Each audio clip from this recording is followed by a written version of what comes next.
Good afternoon. We are so delighted to have all of you joining us today for this special program about the history of Baby Doe Tabor, her magnificent and historic wedding dress, and History Colorado's efforts to conserve the dress so we can all continue to enjoy it for many years to come. My name is Shannon Jorn, and I'm the Chief Philanthropy Officer for History Colorado. I'd like to start our program in the way we begin all of our event programs with the History Colorado Land Acknowledgement. We acknowledge that the land currently known as Colorado has been the traditional homelands of Indigenous peoples since time immemorial. We are grateful to work in partnership with the 51 sovereign nations who continue to call this land home. Together, we plan exhibits, collect, preserve, and interpret artifacts, do archaeological work, and create educational programs to share the history of Colorado. Today, we have a special program to share with you all, presented by our collections, curatorial, and conservation team. And after the program, the dress will be on display for all of you to enjoy viewing. And so I'd like to get us started with our presentation. I'm happy to introduce my colleague, Sean Boyd, History Colorado's Curator of Archives and Curator of Politics and Government.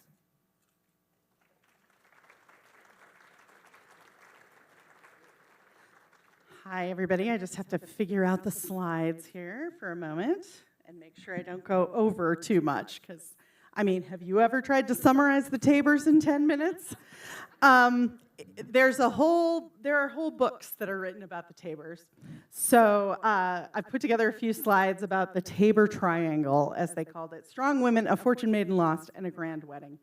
So I have to start with Horace and Augusta. So we're not even getting into Baby Doe yet. But let's introduce Horace over there. He was born in 1830 and grew up in Vermont. He was trained as a stonemason. And when he was 25, he left for the Kansas Territory, got elected to the legislature in Kansas, and then came back to Vermont to marry Augusta Pierce. That's Augusta. Most pictures this is a new pic. We didn't know we had this picture until about a year ago. So most of the pictures you see of Augusta, I have them in here. They're very dour looking. But this is Horace and Augusta probably right before all the drama. And Augusta was born, she was 3 years younger than Horace. Her father was Horace's former employer, and she was a strong believer in women's suffrage. She had gone to finishing school. She was a lady. And when they arrived they moved to Buckskin Joe outside of Leadville in 1861 at the height of the Colorado Gold Rush. And I think I have a picture of their house. Oh, no, this is their house in Buckskin Joe. And it was also their business. And they opened a general store and ran the post office in Leadville. Oh, okay. Okay. We're turning it a little. Okay. Am I echoing? Oh, okay. I'll get closer to the microphone. Here we go. All right. So they were in Buckskin Joe, which was very pioneer. Augusta writes in her autobiography that she was going to have trouble keeping the floor of this cabin clean because it was made of dirt. So, she just didn't quite know what to do. But she had a really good head for business, probably slightly better than Horace's head for business. And they opened this was the general store and post office right before they moved to Leadville. Buckskin Joe's really close to Leadville. And one of the things that they did was called grub staking. So these two guys show up who own a mine. They don't have any cash, but they need supplies, they need food, they need whatever. So Horace agreed to give them supplies if he got part of their mine proceeds. Now, if this had not worked, they would have been out the profit from the materials, but it worked really well. And by 1878, Horace, technically by himself, became an overnight millionaire. So then he gets elected the first mayor of Leadville, and they open an opera house. This is where's my pointer? This is the opera house that Horace opened in 1879. So most of the stuff between Horace and Horace and Augusta, the drama happens between 1878 and 1879. So, but they had been married for like 20 years by 1879. So, yeah, they have a very successful, he becomes a very successful businessman. This is their house in Leadville, next to the hotel that they built. So things are going well. And then they're also going well in Denver. So he opens the Tabor Opera House, the Tabor Block. This is the inside of the Opera House. It's very grand. The Opera House later becomes the first movie theater in Denver, which they convert to show films. And it opened in November of 1879. Horace also gets elected lieutenant governor in 1878, so they're splitting their time between Leadville and Denver. The one thing they're not doing is like living together. So there's the more typical picture of Augusta. There's Horace in the as the lieutenant governor. That's Horace. That's Governor Gilpin. And Horace starts working on the Windsor Hotel. The Windsor Hotel, which was, I don't have written down where that was, but it opened in 1880. Horace was the co-owner and lived there, but Augusta was living at the house. So after they moved back to Denver for him to be the lieutenant governor, they are not living together. And then there was a romantic moment. All right, so enter Baby Doe. Right, so first we have to get Baby Doe to Colorado. So she's born in Oshkosh, Wisconsin. She is 20 years younger than Horace. She was born in 1854. He was born in 1830. So that gives you that idea. She first married Harvey Doe in 1877. So the Tabors are already running. They're in Buckskin Joe and Leadville doing their thing when she marries Harvey. And she got Harvey's attention by entering in an ice skating contest and showing a little ankle. So she had also, once she married Harvey, she acquired the nickname Baby, because his last name was Doe, Harvey Doe. So they moved to Colorado, where he was supposed to run a mine for his father in Central City. He wasn't great at it, but Baby Doe was willing to put in the work. She was like wearing miner's clothes. She's like trying to make it work. Eventually, Harvey gets a little embarrassed that his wife is like dressing like a man and working in the mine, so he tells her, no, you got to go home and, dress like a lady. And so she starts kind of hanging out with the clothing store people. But then she catches Harvey coming out of a brothel, either in Denver or Central City. It's a little unclear. And Harvey writes a really pathetic letter to his parents explaining that he wasn't in the brothel for brothel reasons. He was trying to do a business deal. But either way, that is enough that Baby Doe can divorce him, like, legally in 1880, and nobody really questions that. So she takes up with her friend Jake, who runs the clothing store, and she starts kind of dating Jake. And he runs a clothing store in Central City, and he also runs a clothing store in Leadville. So now she's getting to Leadville. It's next door to Horace's hotel. So she meets Horace at the hotel in Leadville and explains her situation. And allegedly, Horace gives her like $6,000 on the spot, which pays off most of her debts. She gives Jake, her boyfriend, $1,000 and writes him a note saying, sorry, we're not going to get married. And then Horace moves her into the Windsor Hotel in Denver.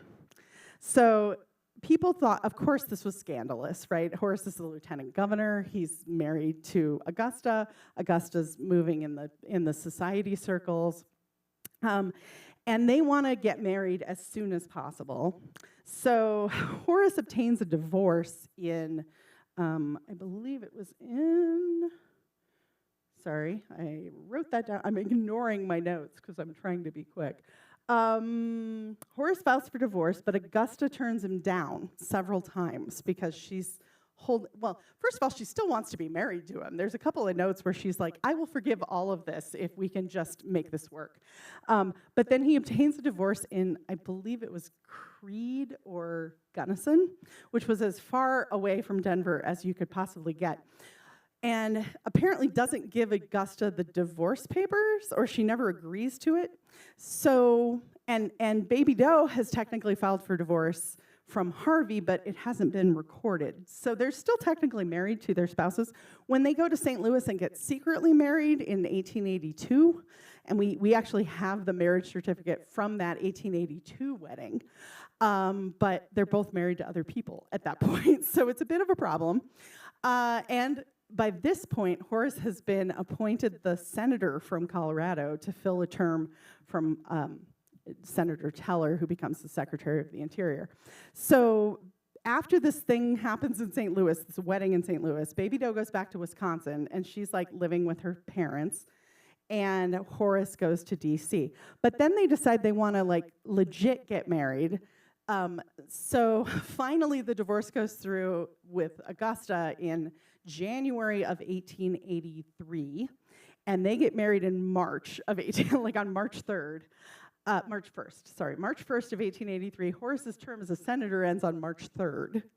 And this was I would say it was a grand wedding. It was at the hotel, the Willard Hotel, which is like across the street from the White House. It's still there. There's a lovely bar in the Willard Hotel. It has burned down since 1883 and been rebuilt, but it has kind of this same footprint. It's a little taller now. This is the room where they got married. We have these pictures. That's probably as close to a wedding photo as we have of Baby Doe. And then they come back to Denver. And Horace's business is going okay, except he's a little too easily, he's very popular, right? I mean, he's a millionaire. And when I do this tour really shortly, I say they proceed to Kardashian their way across the United States. They were among the wealthiest people in the US during this period. And so they had about 10 years of things going really well. During that period, they had 2 children, Lily, who is this baby, and Silver Dollar. Technically her name's Elizabeth, but her Mary and Elizabeth and Mary Silver Dollar. So they have these 2 babies, and Baby Doe really is rejected by the Denver Society ladies. So she spends her time taking care of the kids, donating to Catholic charities, because she was Catholic, and scrapbooking. So we have like 15 scrapbooks from Baby Doe that she made. And they lived in a house about 2 blocks from here on Sherman Street. And then things started declining, and Horace got more and more and more. He was leveraging properties because he was investing all over the western US. But the silver crash of 1893 finally put like the nail in the coffin, and they start selling off all their stuff to keep them going. Part of the stuff that they sell is to their friends, who then donate it to us. So some of the stuff, like their furniture that we have, came during this period where they were declining. But then, they are both really hard workers. Horace goes back to try and work some of the mines. This is actually a newer picture that we found of Horace working a mine, like working in smelting. This is after the crash, after he's lost everything. They move into a boarding house. They're just sort of slowly declining. Horace gets appointed the postmaster of Denver. That's his postmaster appointment. And, they move into a 1-room boarding house. And then Horace gets appendicitis. And I spent a bunch of time reading about Horace's death. And now, of course, this is the kind of thing you would have surgery. They'd give you a bunch of antibiotics. But they were like, well, maybe he'll get better. But his general health is not great. And he was 69. So he died. And the romantic story that Carolyn Bancroft tells, which is Carolyn Bancroft wrote several books about Baby Doe, is that he told her to hold on to the Matchless mine in Leadville, that it will pay out again. And so she went through several years of lawsuits trying to hold on to the Matchless mine. It went into like tax sale kind of things for a while, but she did eventually get it back. And she lived in a cabin. This is a photo from after she died, shortly after she died. So there's a bit of a hoarder thing happening.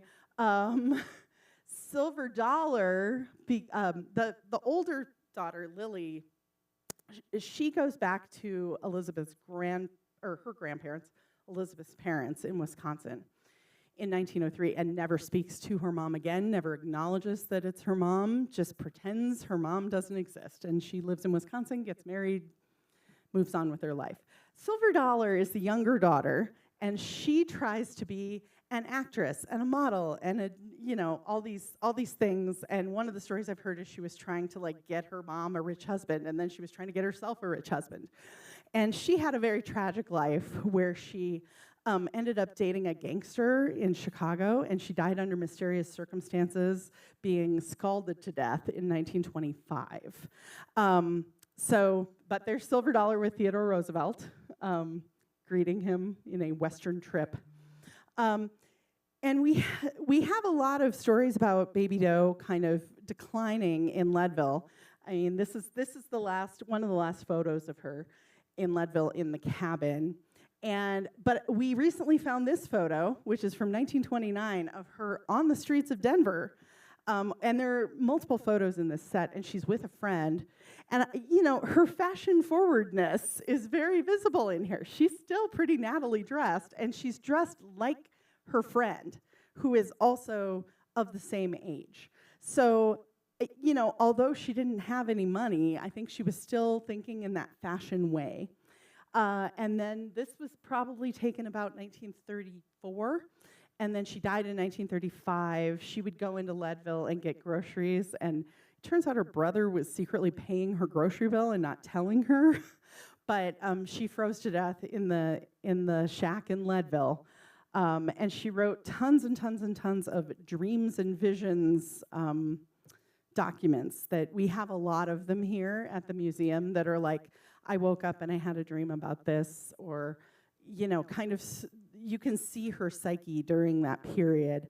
And there's some theories as to what was happening. Was she getting schizophrenia? Was she getting dementia? Was she just starving to death? They're very interesting, and we've gotten some scholars that are researching those documents. So there you are. That's the base of the Tabors. We will have time for questions after. Okay. I'm handing it over to Tara. Tara Kaufman is our Associate Curator of Clothing and Textile Arts. So my colleague, Tara.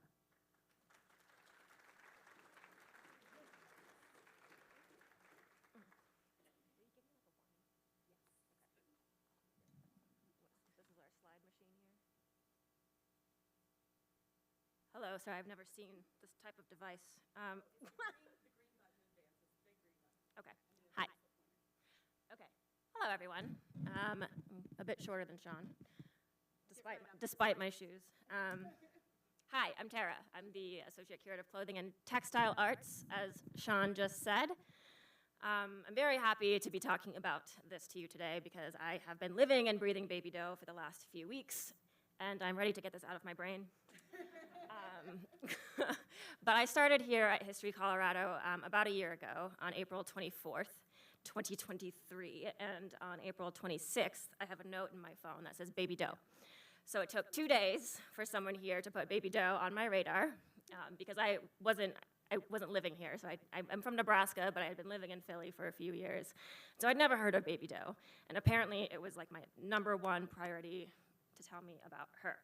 And so she's been on my radar ever since, and especially in these last few months when we've been ramping up for this conservation program and the exhibit that CCWH will be putting on next year. And I even took a book, one of the quintessential Baby Doe books I took with me to my grandma's house. I took a road trip to South Dakota a few weeks ago to go to my grandma's house. And I was going through her things there in the spirit of memory and personal belongings, and I found my great-grandma's wedding dress and my grandma's wedding dress, so here's some bonus wedding dresses if anyone's interested. But the thing that most blew my mind while I was there was on her bookshelf was the very same book that I had brought with me, The Legend of Baby Doe, and in it was a receipt from the 1970s. It was all yellowed. And for some reason, just finding this book, the same one that I brought, really made this whole thing personal for me because what did my grandma think about Baby Doe? And I didn't get to ask her that, but I'm telling you this whole anecdote because I want to pose the same question to you. When did you learn about Baby Doe, and what do you think about her? Because in my short time researching her, it's become very clear that Baby Doe's story is rooted in both fact and fiction. And here, I gotta get back to my notes before I get off track. Okay. I wrote this very nicely. Okay. So, Baby Doe's legacy became bigger than her life even while she was still living. The moment her fortunes turned for the worse and her control over her life faltered, her legacy flew out of her grasp and into thin air, where it became something nebulous, grasped at instead by journalists and local townsfolk and historians during her life and after her death, even now, written down over and over by people like Caroline Bancroft, with storylines based on both truth and fiction. And now, it's been almost a century and a half later, how might we relate to her story differently? So this is a question that I want to ask you now, and that's what we're asking ourselves as we're developing this exhibition at the Colorado Center for Women's History, where the dress will be displayed next year. And if there's any one thing that Baby Doe left behind that could symbolize her whole story, it's the dress. So it's because it represents, you can tell the story of Baby Doe through the dress. It's the gown that she wore proudly, a daring young divorcee at the moment she married her stolen silver magnate and secured a life of wealth. It was shining and new on that day, and as far as we know, it was never seen again until after her death in 1935, when it was stained and shattered. So it's almost quite literally a rags to riches story, and that's partly what makes it so salacious. It's a story whose drama has inspired opera and film, local legend, and obsession. But it's not a fictional story. Sometimes she seems like a character to me, but she wasn't. There was once a living and breathing woman wearing the dress that you'll see in a bit. It was probably too tight. And I'll get into this in a bit when I talk about the dress itself, but there are so many conflicting facts about it, and I just have so many questions, and I'm sure you will too by the time I get into it. So let me just break it down, starting with what we know. So we do know the wedding occurred on March 1st, 1883 in Washington, D.C. And this will give you kind of an idea of what the typical wedding dress of that time would look like compared to hers. And so typically wedding dresses of that time were long sleeve, high neck. They could be white. White wasn't a new color for wedding dresses, but it wasn't like the go-to at that time. So I'll talk about her color choice a little bit more, but let me just tell you the newspaper reports that report what she was wearing that day, because we don't have any pictures of her at the wedding or wearing the dress. Oops. I did not touch anything. Okay. Okay. Yeah. Actually, I'll just stick with this slide. Okay. Okay. So we don't have any pictures of her in her wedding dress, which is a real bummer. But there were some reports that told people what she was wearing, and they were distributed across the whole United States. So it was in D.C., but people were curious. And so they reported that the bride wore a toilette of white embossed moire, trimmed with feathers, with low neck and short sleeves. She wore white slippers and the traditional veil, and no jewels of any kind. So that was one report. Another one said the bridal toilette was of white satin, the waist was low in neck and edged with a ruching of tulle, the veil was of tulle, and the white gloves reached the elbow, and the bouquet was of white roses. So there's three things in there that already differ from each other. One is the dress that we have now does not have feathers on it.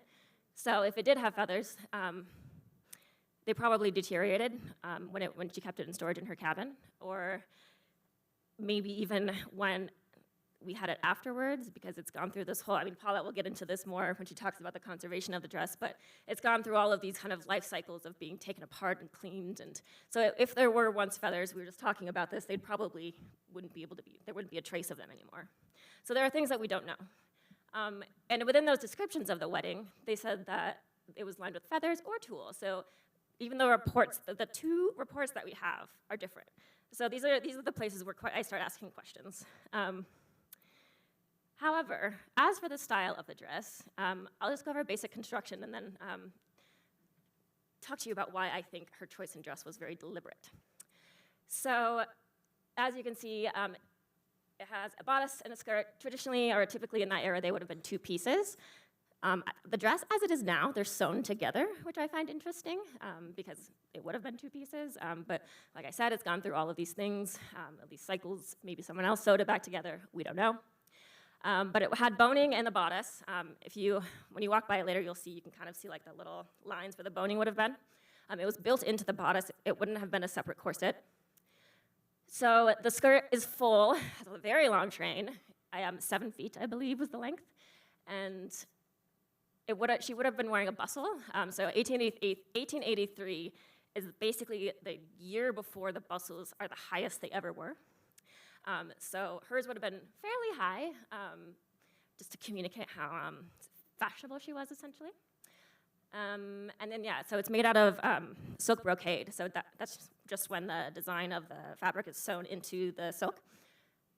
And so style-wise, so back to this slide. So as you can see, it's different from the typical wedding dress of the time, mostly because of the neckline and the sleeves. And so this was the part of the dress that people interpreted as being scandalous. It was specifically the neckline.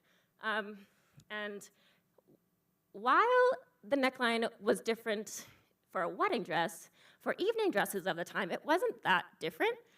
So her wedding dress was more of the style of an evening dress that someone would have wore at the time. However, even in that regard, if you look, do I have like a pointer? There we go. If you look at the neckline, so this is a kind of a normal, acceptable evening dress by the very famous House of Worth. And so this neckline you can see is kind of hits here, but then Baby Doe's hits a bit lower. And this one too, so this dress on the right is also kind of considered modern, a bit racy for the time. And so these two on the right, you can see the neckline hits just slightly lower. And that's probably 2 inches is what caused all of the scandal.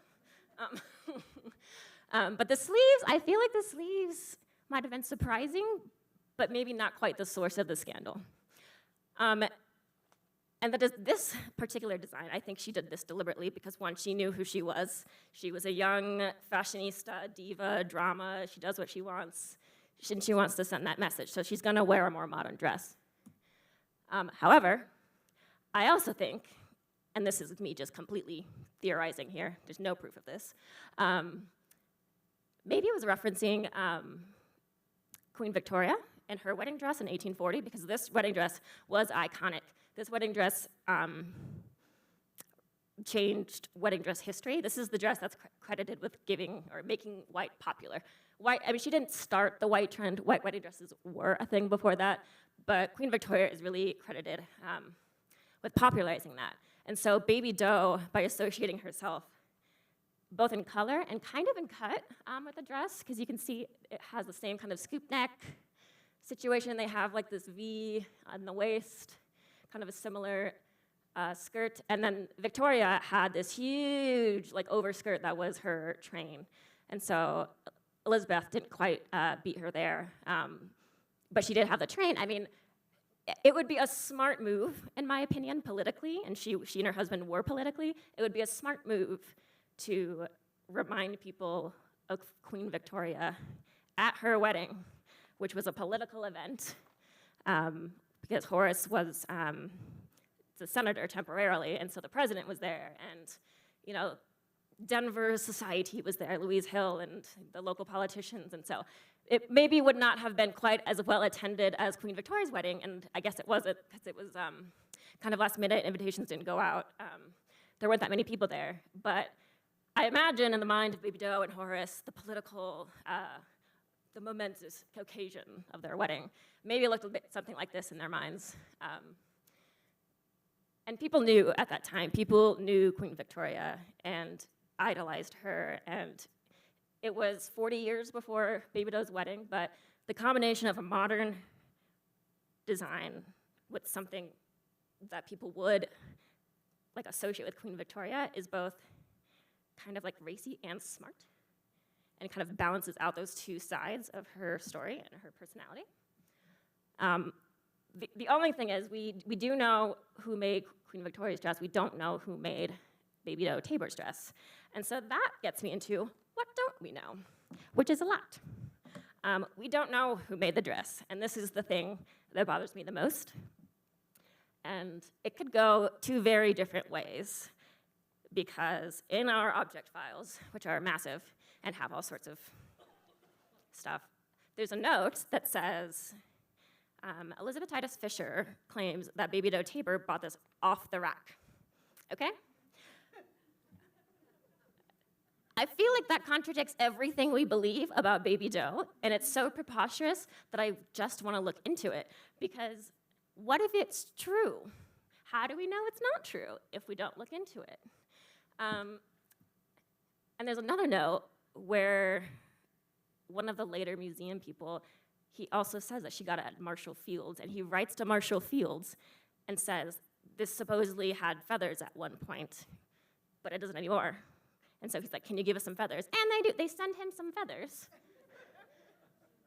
And so there's no receipts that it came from Marshall Fields, but so these are the things. So it's either a couture, high quality, super expensive dress that she deliberately commissioned because she grew up, her dad was a tailor and a clothing guy, and she was hanging out with the clothiers here in Denver. She knew her materials, her style. She knew all of that. She had good taste.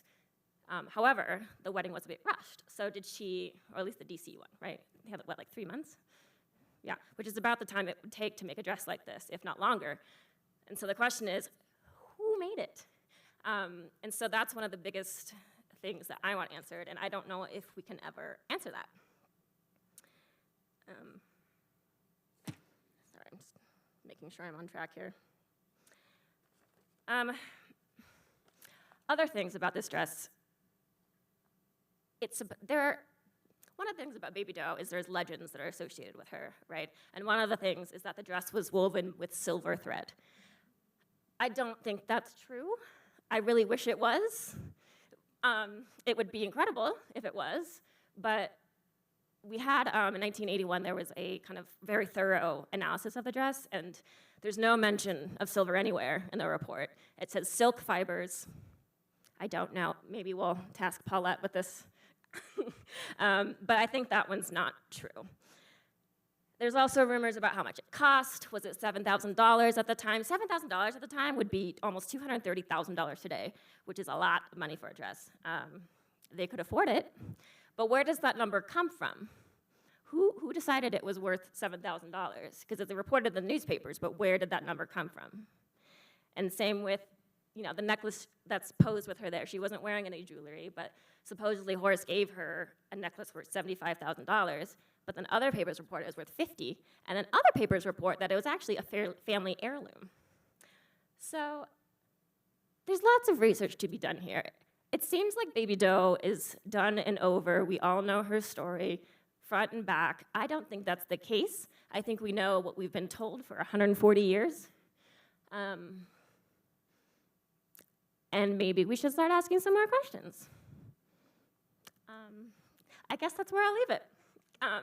Let me just introduce Paulette. Oh, actually, I forgot a very important part about how we got it. Okay, let me just say this really quickly. In 1935, Baby Doe dies, as Sean mentioned. A man named Peter Wood is the executor of the estate at the Tabor Association. He donates the material to History Colorado. At the time, it was the Colorado Historical Society. And we had it on display for about 70 years in various locations, which was not good for it and kind of contributed to it further deteriorating. And so these are just a couple of pictures of it being on display. And you can see they've tried to recreate that whole feather situation on the waist and the neckline. And there's different stylings all the time. And yes, Paulette. Let me introduce Paulette.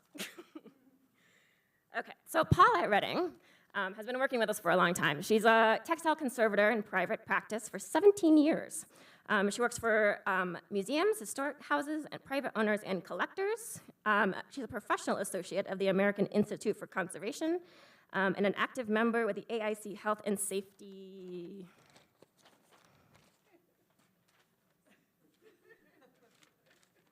Network.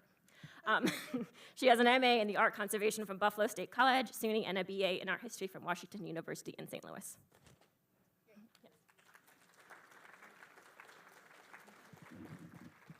Hello. Okay. Were you just using the arrows? Was that better? Yeah. Okay, I'll just do that.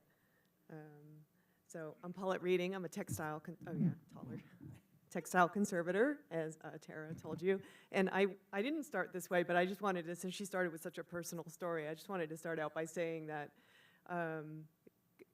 while I'm a textile conservator, I don't really specialize in anything in particular, but if I do, I would say it's flags, so not like garments and costumes and things. So I was asked over the years to take a look at this and kind of like, I don't know if I want to take on this high profile, and I'm also not from Colorado, and I really didn't get why it was so important, really, for a long, long time until I started working on it more. And then at some point, just because of her story and Sean's stories and everything, I was like, oh, I mean, this is why I do what I do, to conserve things, because you could tell these amazing stories through the actual pieces, and it somehow means something when you have that tangible object that has survived the whole time. But anyway, so I digress. Let me see. So to summarize, what I'm going to talk about is first all of that what's been done before. It's previous conservation, its current condition, the treatment steps that I've completed so far, and then the final plans for treatment that we're undertaking in the next few months. So as Tara alluded to, when I came on this, they managed to find a little history about the profession of conservation. People have been fixing, repairing, restoring paintings and repairing their costumes and tapestries and things for millennia, for forever. Conservation was really formalized as a profession in the late 60s, early 70s with the formation of the graduate programs. And as part of that, some of the newer ethics of conservation, like reversibility, using stable materials, and documentation has become part of what we do. So, there are still people who restore things where it was more of an apprentice-trained profession, but people who've gone through the programs in professional conservators, we document everything with photographs and written reports. And so when this dress was conserved in 1982 by a textile conservator, there's a really lengthy report that Bravo to the Museum still has in their file on hard copy. It's about 20 pages. I read it, and I was like, it's fascinating, and it talks about what they did, which was the condition, the detailed condition, nothing about metallic threads. They even took samples of the silk and had it analyzed during GCMS, which is gas chromatography, mass spectrometry, to see if it was a weighted silk, and I can get into that a little more too. So they did a lot of analysis. They took the dress apart piece by piece, documented how they washed each panel. It was put together. It was reassembled in between, and I'll show why, layers of silk crepeline, which is a gauze-like silk. And so we have all of the detail about all of that. Nothing about feathers, nothing about, and I have theories about that too. I think if she was wearing it, it could have just been accessories. Like reporters wouldn't know the difference if it was attached, so, or like gloves. Who knows? So after that conservation was done in the 80s, whenever they finished it, it then went on display again. And this is after, so I'm picking up after all of that, department store history of display and everything. Then it went on display again in the old building. Yeah. And it was, if I'm remembering correctly, when you walk into the lobby and you go down, and then it was there on a platform, open platform. So it wasn't like right next to the exterior door. However, it was kind of exposed to all of that, and it was there for, I don't, you have to again check with the collections people here, but a long time. I would say oh, really? I was gonna say like 10, 15, but a while, and it was not under, and that is a picture of it on display, so it wasn't under a case or anything, so a lot of, particulates and exposure while it was on display there. So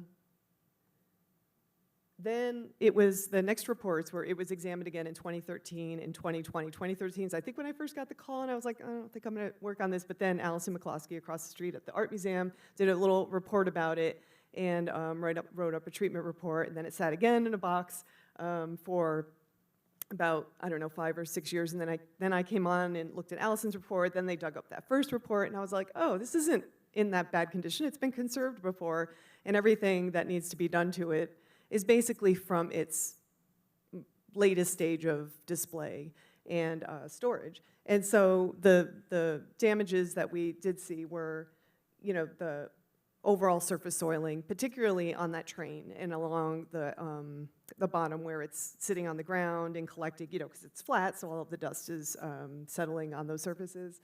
And then wrinkles and distortions. It's just, there's so much volume to the dress. There's just no practical way of getting it in a box in any kind of storage without, causing wrinkles.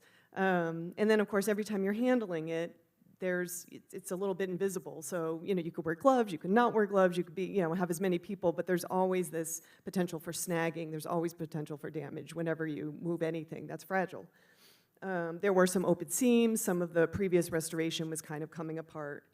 And then there were tears, quite a few tears in the lace trim, which I'll show details of. And that mostly is, just the deterioration of the silk and then also handling and just age. Everything breaks down. So these are some details of the light damage that you see in the silk. And it's hard to get these pictures. It's hard to get detailed pictures of this at all because everything's kind of invisible. But this is right in the front panel of the dress, and this kind of warp loss in the silk is characteristic, like light damage for silk. So this is probably going to represent a lot of that display history that you saw in the windows, in the department store windows.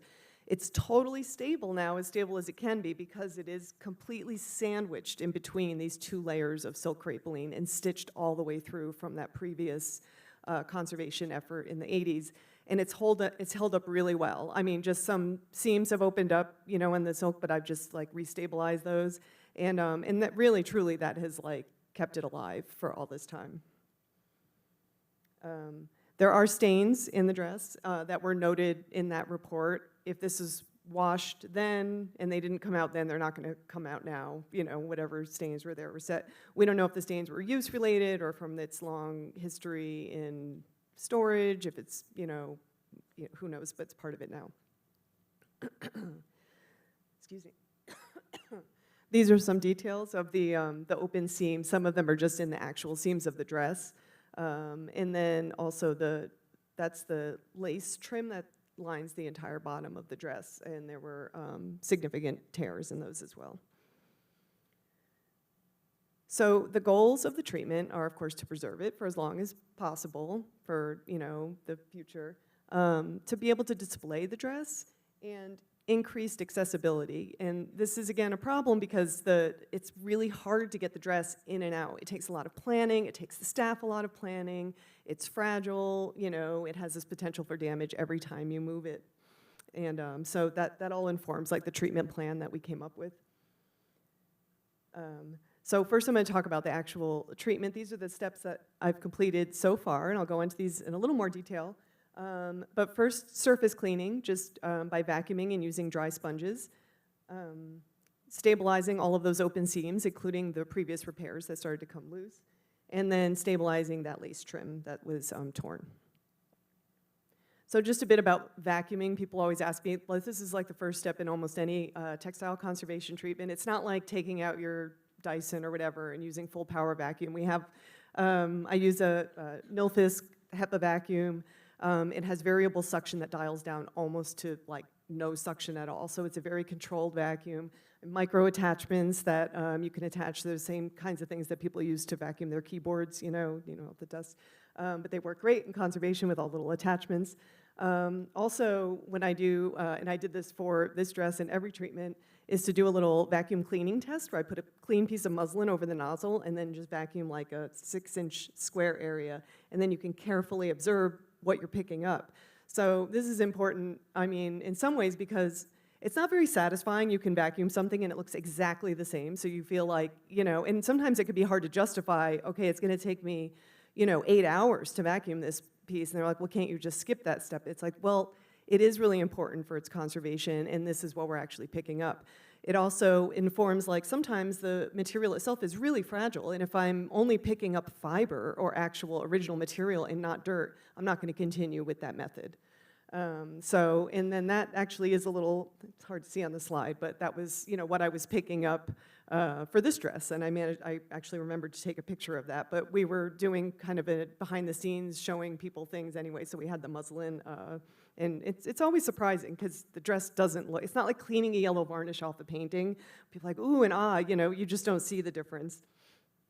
And likewise for the sponge cleaning, these are just, basically they're makeup sponges that are just made for conservation use. They're just latex-free little sponges. You can cut them up really tiny and use them in special ways, and you just use them dry, gently across the surface. Sometimes you see, things look cleaner or less dingy after cleaning them, but usually what you're seeing is like on the dirty sponges.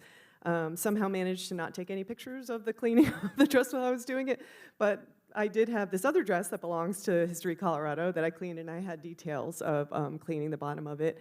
And basically any textile, any artwork that's on display uncovered for many years is going to have a lot of surface soiling.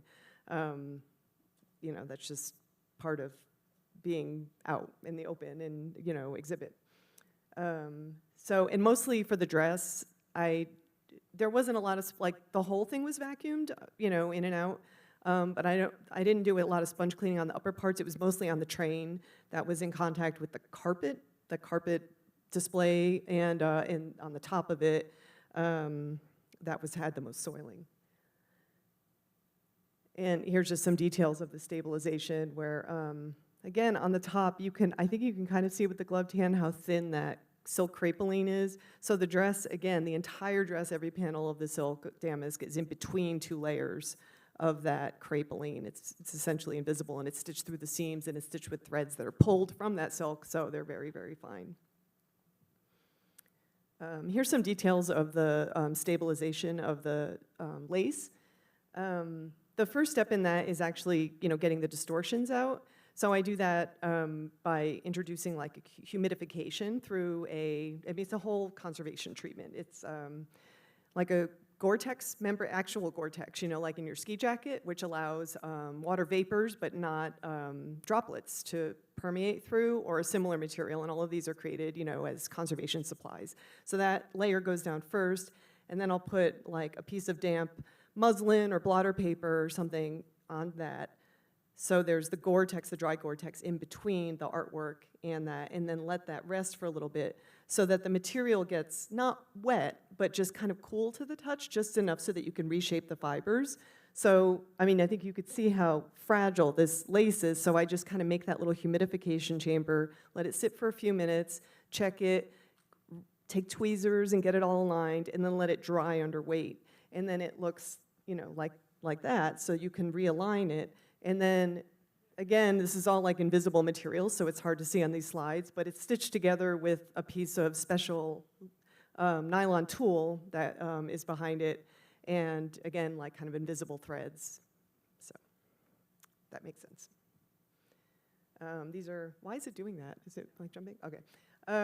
Anyway, these are just some more details of the lace that was treated in the same way. There were holes, and there was very little loss, actually, once you kind of got, there are a couple areas where there are holes, but for the most part, things are just kind of torn. And again, this all would have happened in that period from the closure of the new building and the box, taken out a few times, just in the box or being handled.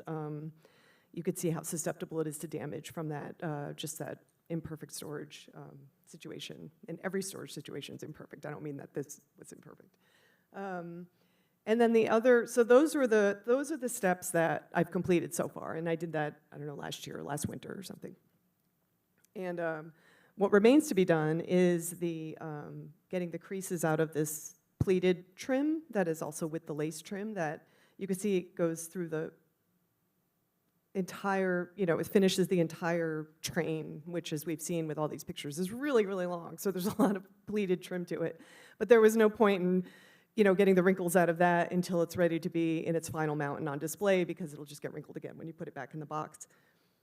But the way I do that is, I could do it the same way with the Gore-Tex and all that humidification treatment, but just because of the nature of the pleats, it's really hard to put it under weights and let it dry. Because it's kind of invisible, and then you take it off, and you're like, oh, that was a little crooked. We also have this other special little tool This is from the website, from University Products where I actually purchased it from, but I have this actual device. It's just a little suction device. I have suction devices of different sizes for different things, like a bigger one and then a whole big table. But it hooks up to like a Tiger vac. So it has suction that, again, like the Nilfisk vacuum dials all the way down so you can control the suction. And then you place that, like the website shows in their thing, like underneath the artifact. So then you would introduce the humidification in the same way that I described, either directly if it can withstand that. I could actually spray a little mist or use a dropper. Or, I would start by introducing it through that Gore-Tex membrane and just letting it cool. Then, with the suction on, you can reshape it while you're looking at it, and then it dries in real time, so you can get that shape. And that's what I'll do all along the whole thing to get the pleats back in line. So I haven't done that yet. So I have some pictures of another dress that I conserved for History of Colorado, and these slides aren't showing up really great, but you could see that there's similar kind of like net pleats that came out. It can also be used for stain reduction, which, these old stains rarely come out, and the staining didn't come out. But the wrinkles did, so you could see the, on the left, details, that's actually part of the bustle in the back. That's sort of, it was, a wrinkled mess because of having been exposed to water and stuff. And worked really nicely, and that was done using that suction disc like I described. Okay, so then the final part of the treatment is, as I keep alluding to, it's hard to put it in a box and take it out and all these things. So after consultation with some of my colleagues and the staff here, what we decided was the dress would be better suited to actually live on a mannequin all the time. So what we're going to do is create a custom display/storage mount. The first thing we did was talk to Mark Nelson, who is the head of collections here, and we're like, how much space can we take up in storage to store this all the time? So I think that's still a negotiation, like what the footprint would be. But we're imagining there'll be like a platform, and the dress will have its own form. And again, I'm working with another textile conservator, Rachel Waters, who's lives up in the Estes Park area. She has a lot more experience creating mounts for fashion and costumes than I do. And she works with this material called Phosphape. And it's kind of like a felt, and you shape it, and then you heat set it, and it's used in fashion conservation all the time for these custom mounts. It's just a niche that I haven't gotten into, so it takes more than one person to handle the dress anyway, so the collaboration I'm really looking forward to. It's gonna be fun. So I'm gonna do the treatment part, she's gonna do this, and we're gonna dress it together. But that's the idea, is that it'll fit on that form. All the materials are inert. We're gonna cover it with acid-free materials.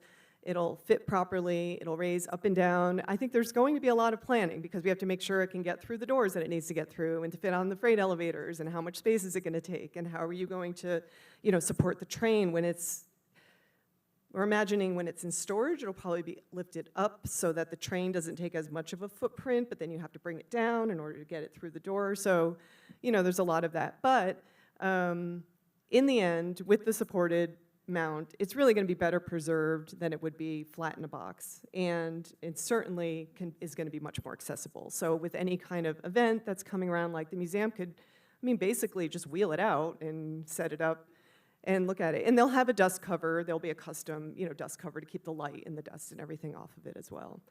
So that's the plan for the dress. And I just want to say thank you for your attention.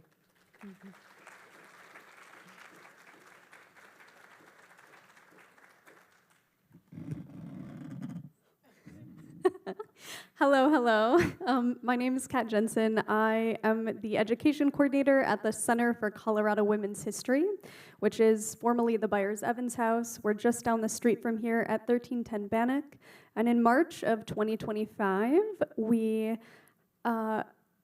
hopefully, if all goes well, have the opportunity to display the Baby Doe Tabor dress. If you've ever been to our historic home before, it will be against the beautiful backdrop of our music room.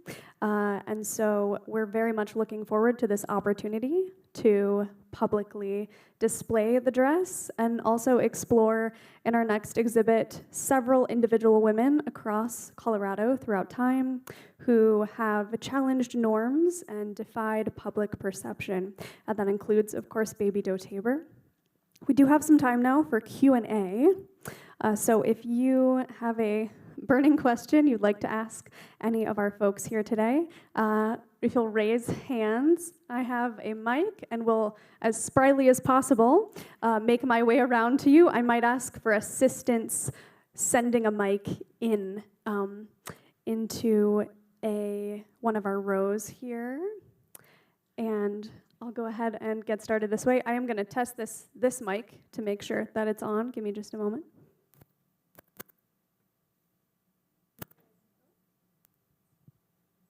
Hello?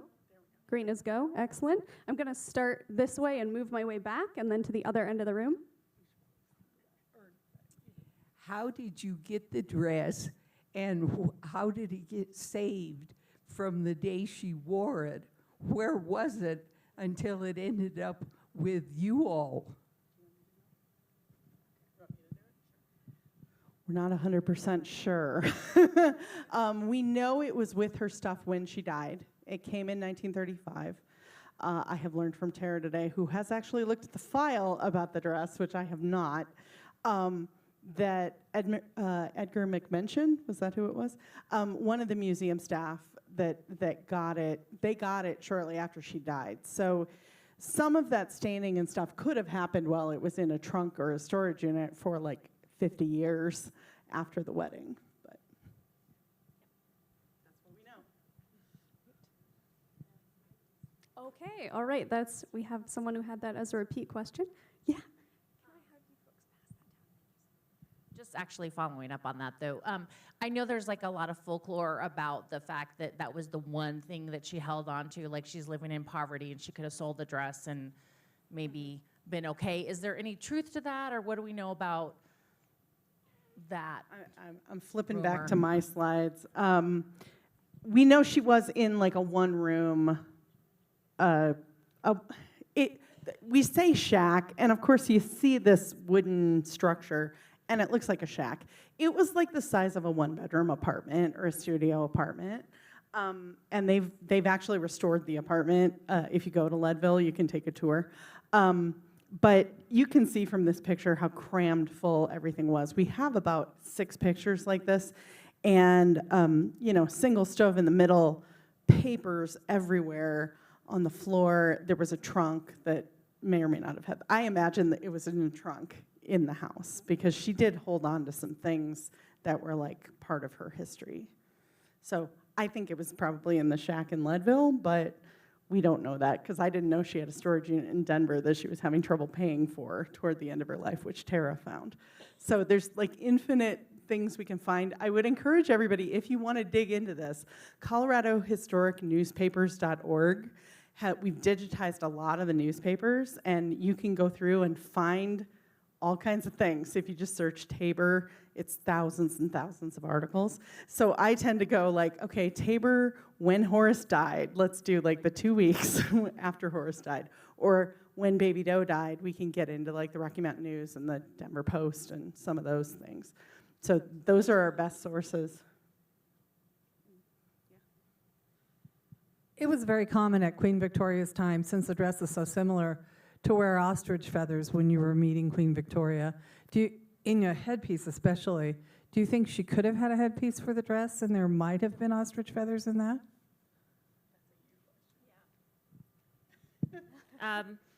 It's possible. Anything's possible. Maybe. I think if she was wearing a headpiece, it probably would have been mentioned in those reports that were talking about what she was wearing. She did like her headpieces. I mean, we've got 2 hats over there of hers. We've got more of her hats in the collection, and it was very popular at that time to have a headpiece. But I don't know. It's yet another thing we don't know. This will be our final question in this Q&A portion. Again, we do have to check out the dress, and folks will still be here to continue to talk in person. So appreciate you all and your patience. Thank you.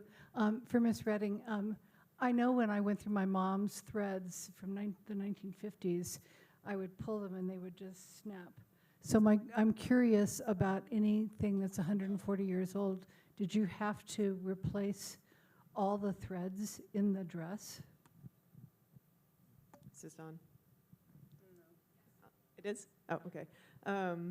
I didn't, but again, when it was conserved in the 80s, they would have used new cotton threads because they completely took it apart. That was an incredibly invasive conservation treatment that, I mean, you know, trends in conservation have sort of changed over time. It would be really extreme today. Things were washed a lot more back then, but it probably needed it. I mean, given its, you know, and I do believe that it's what helped conserve that. But in old garments, it's always the seams that go first. You know, we call it, like you're saying, they just lose their tensile strength, and that's why, you know, hanging things on hangers, even padded hangers, could be kind of, you know, dicey. This, structurally, the dress now, because again, it's sandwiched in between these layers of, even though it's silk crepeline, it's still, you know, completely rehoused and restitched, just enveloped, literally, inside of layers. It's preserved in that way. So it's just like you saw in the front with the threads, it's just, preserved in between, almost, you know, like an old newspaper in between, like Mylar, like in an envelope.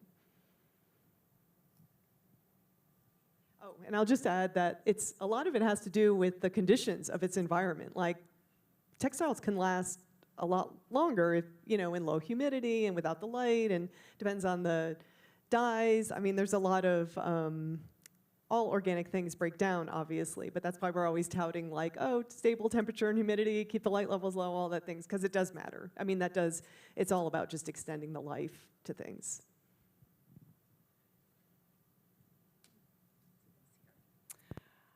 Okay, so we are at our time, and I want to thank my colleagues for their amazing presentation.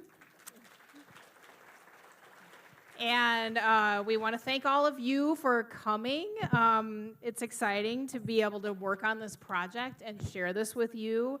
We're in the middle of a fundraising campaign in order to do this conservation work. So thank you, because your ticket purchase today is helping us toward our goal.